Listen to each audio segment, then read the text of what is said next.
Hi everyone, it's Barrett from Portland Community Squash. I'm going to walk you through our theory of change as quickly as I can. We have three pillars that make our organization successful. The first is access. This means we're trying to reflect the demographics of the city. We do that pretty successfully with financial aid, transportation, and inclusive marketing. That means we show up, we text, we don't just email. Now the second is equity. Just because a family shows up doesn't mean that they're going to stay at the community center. Equity is making sure that people have the relationships, the skills, and the pathways of opportunity that they need to succeed and find a sense of belonging in the community. And if you get the second one right, you have a shot at our final pillar, which is cohesion, which is when the community is connected, it's strong in social capital, it's strong in human capital, and that's the community that we all want to live in, to be honest. There's two phases that make the whole thing work. The first is the guided phase. These are programs that are led by staff. They're expensive because of that, and we're only able to serve about 200 participants per week in guided programs, but we have 5. We have Rally Portland for 6th through 12th grade students. That's squash and academic support, transportation, travel on the weekends. It's about as good as you can get for a youth development program. Farm Team is for all the elementary school kids. That's our fastest growing program.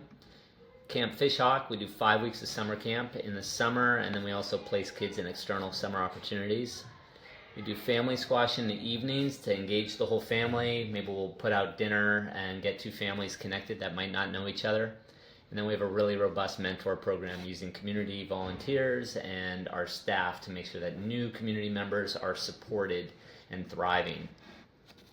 Now those programs are designed to achieve 3 outcomes. The first is that we want to teach pathways to opportunity.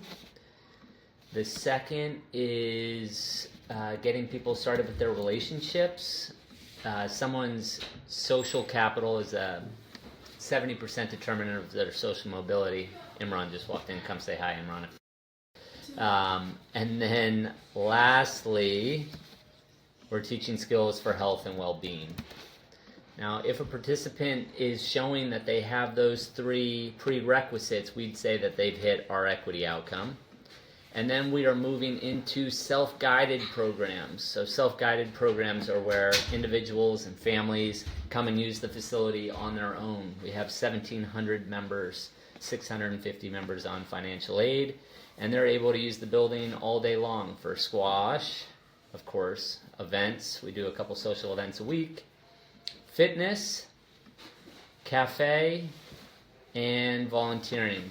These are like traditional community center offerings. The great thing about self-guided programs, they're not that reliant on staff, so they're much more affordable for the organization to provide, and they're also able to serve a lot more people than if we were strictly providing guided programs. And the great thing too is that they pursue the same outcomes: opportunities, relationships, and well-being. But rather than teaching those skills, we're tracking our members actually pursuing them on their own.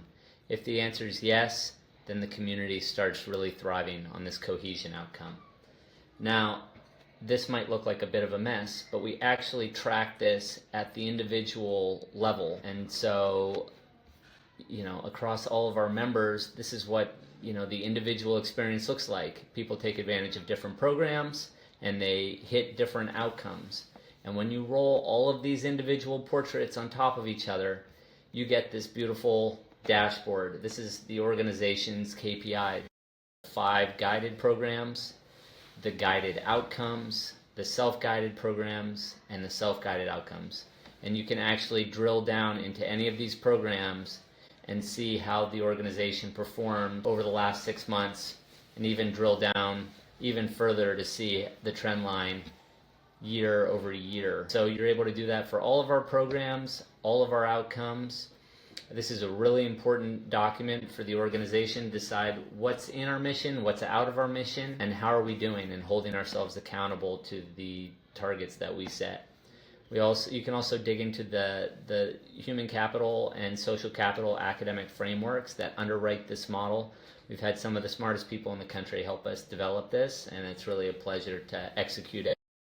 Now, in order to execute it, we have live data across all of these different programs, so we can see how the organization's performing across, our different offerings, what the breakdown is in demographics between subsidized and full pay members, and then we can, drill down into, individual youth outcomes as well. So, by integrating all of our data, we can have not just looks at our performance every 6 months, we can have looks at our performance every day. And the staff, to take it one step further, staff member has their own scorecard that ties back to metrics on that theory of change.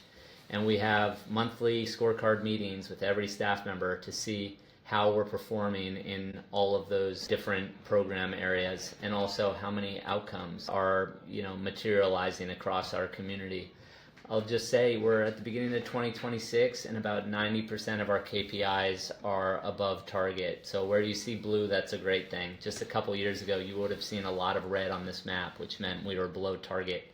Yellower areas were approaching target. So, we're doing very well as an organization right now, but, we're working with human beings. The work never ends. We're just thrilled to be able to provide this community center where people are connecting and thriving, and also provide those high-touch programs that teach pathways to opportunity, getting kids into college, finding that first job, maybe strengthening the language, creating those relationships, and finally, well-being, a healthy, active lifestyle, getting people screen-free and moving their bodies and eating well in our cafe. So join us, support us, and help community centers proliferate. We think the arts and sports across America are really well positioned to be those third spaces that we need them to be. Thanks for listening.